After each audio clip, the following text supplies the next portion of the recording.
Hello everyone, আশা করি অনেক অনেক ভালো আছেন। আজকে আমরা জানবো কী করে ইমোর রিংটোন পরিবর্তন করতে হয়।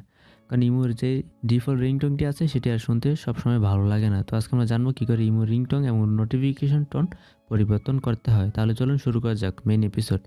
এপিসোডটি শুরু করার আগে আপনি যদি আমাদের চ্যানেলে নতুন দর্শক হয়ে থাকেন, প্লিজ এখন চ্যানেলটি সাবস্ক্রাইব করুন এবং পাশে থাকা বেল আইকনটি বাজিয়ে রাখুন, যাতে করে নতুন নতুন ভিডিও আপলোড করলে সবার আগে নোটিফিকেশন পেয়ে যান। তাহলে প্রথমে ইমোটি ওপেন করি। ইমোতে প্রবেশ করার পর এখানে কর্নারে দেখতে পাচ্ছেন যে প্লাস চিহ্ন, প্লাস চিহ্নতে ক্লিক করতে হবে। ক্লিক করার পর এখানে আছে মোর সেটিংসে ক্লিক করতে হবে। মোর সেটিংসে ক্লিক করার পর প্রথমে আছে সেটিংস, এই অপশনে প্রবেশ করতে হবে। প্রবেশ করার পর এখন দ্বিতীয় নম্বর যে সেটিংসটা আছে নোটিফিকেশন, এই অপশনে প্রবেশ করতে হবে।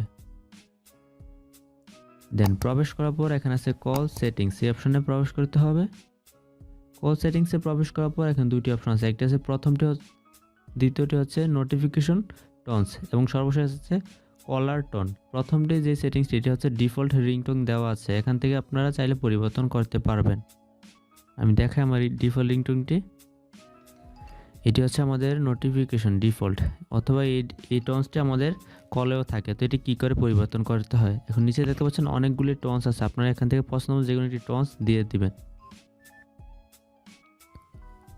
সাপোজ আমি এই টোনসটি রাখলাম, তারপর এখানে ক্লিক করি।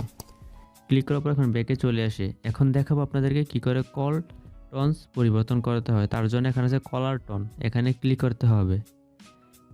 ক্লিক করার পর এখানে অনেকগুলো বাংলা সং, হিন্দি সংস অথবা বলিউডের অনেক সং পেয়ে যাবেন। এখান থেকে আপনাদের পছন্দ মতো যে কোনো টোনস দিতে পারবেন। এখানে আপনি দেখতে পাচ্ছেন আশিকি মুভির সংস আছে অথবা বাংলা সং আছে, আপনাদের পছন্দ মতো এখান থেকে যে কোনো সংস দিয়ে দিবেন।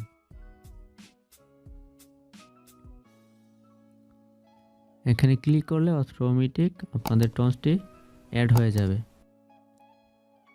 আমি সাপোজ এখানে বেখেলির সংসটি দিয়ে দিলাম। তো আমাদের কাজ সম্পূর্ণ হয়ে গেছে, আমাদের টোনস দেওয়ার কাজ সম্পূর্ণ হয়ে গেল। এখানে আমরা দেখতে পাচ্ছেন নোটিফিকেশন টোনস পরিবর্তন করেছি এবং কলার টোন পরিবর্তন করেছি। তো আজকের এপিসোডটি এই পর্যন্তই। আশা করি আপনাদের কাছে খুব ভালো লেগেছে এবং আপনারা চেষ্টা করলে আপনাদের ইমো নোটিফিকেশন টোনস এবং কল টোনস পরিবর্তন করতে পারবেন। আজ এই পর্যন্তই, দেখা হচ্ছে নেক্সট কোনো এপিসোডে। সে পর্যন্ত ভালো থাকুন।